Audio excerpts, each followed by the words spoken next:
Okay, now that we have just learned what the sequence of events means, it is important to learn what plot means. Who here can tell me what plot means? Student number one, student number two. Those are really good guesses. Now, the plot means the sequence of events in a story. So let's go ahead and write that. Sequence of events in a story. And we just learned what sequence of events means and how we can find it in a story. Now, plot has 5 different elements. We are going to learn about each and every single one of those today, beginning by our plot diagram. You guys see this weird shape right here? This is what we call the plot diagram. When we look at the shape, what do we think of? What does this remind you guys of? Any guess is okay. This is just your opinion. Student number one. Oh, that's a very interesting guess. I can see why you would think that. Student number two. Yes, exactly. A roller coaster. So when we see this plot diagram, we can think of it as a roller coaster because we begin down here. We get on the roller coaster, we get our seatbelts on, we're ready to start the ride. We start going up and the suspense starts building. And what's the scariest part of a roller coaster? Yes, the highest point. This is when we're ready to fall down. Once we fall down, we finally stop our ride and we can get up, go home, and we're all happy. We can compare the roller coaster to the plot diagram because the same thing happens when we're reading a story. We begin with the exposition. When you guys hear exposition, what do you guys think it means? Student number one? Yes, I can see why you would think exposition means that. Well, the exposition is an introduction with some characters and setting information. So, the exposition, when we're reading a story, is when we start to learn what the story is going to be about, where it's going to take place. Once we get to that, we start going up and we start rising. So, we call this section of the plot diagram the rising action. Why do you think we call it the rising action? Who can tell me what they think the rising action means? Student number one? Student number two? Yes, those two are very good answers. The rising actions is the parts of the story that the conflict grows through the events and they build tense and suspense. And it's growing until we reach the highest point. And this highest point, we call it the climax. Who can tell me what the climax is? Yes, you got it right on. The climax is the turning point. You see how we start going up and then we start going down? It is the turning point in a story. And this is also when the story, where the problem cannot get any worse. And that's very important to learn. When analyzing a story, if we see that the problem still continues to grow, then we haven't reached the climax yet. The climax has to be the highest point. After we reach the climax, we start falling. So we call this section right here the falling action. Yes, very simple to remember.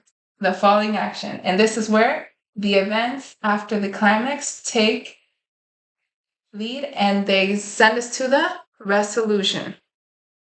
What is the resolution? What do you all think? Which part of the story is the resolution? Student number one? Yes, very good. The resolution is the conclusion to the story. This is where the solution to the problem is revealed. Now that we have learned the 5 plot elements, which is exposition, rising action, climax, falling action, and resolution, we are going to analyze the story together. But before we can put the events here, we need to find the sequence of events. Who remembers when we read The Three Little Pigs? That's great. Everyone remembers. So now, who can tell me what was the first thing that happened in The Three Little Pigs? Exactly. We see that the three little pigs leave home for the first time. Then what happens?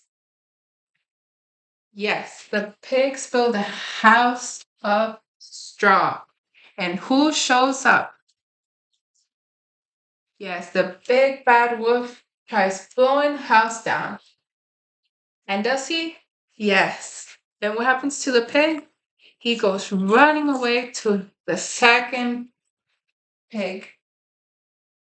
Now the second pig decides to build a house of what? Wood. He built a house of wood. Well, who can tell me what happens afterwards? Yes, the wolf blows the house down and the pigs go running away. What happens afterwards? Student number 3? Yes, the pigs 1, 2, and 3 build a house of bricks. What happens afterwards? Yes, the wolf cannot blow the house down. And what happens when he can't blow the house down? He tries to get the pigs to come outside the house. But was he able to trick them? No, he wasn't. So instead, what does the wolf do? Exactly, he jumps down the chimney. Once he jumps down the chimney, what happens? Yes, he falls into a pot of fire. Once the pigs see him, what do they decide to do? Exactly, the pigs cook him and eat him out of revenge. Now that we have found our sequence of events for our Three Little Pigs story, we are going to decide where each of these events is going to go in our plot diagram. Let's start with the first event. The Three Little Pigs leave home for the first time. Where do we think that event would go? In our exposition, our rising action, our climax, our falling action, or our resolution? Yes, the rising, the exposition.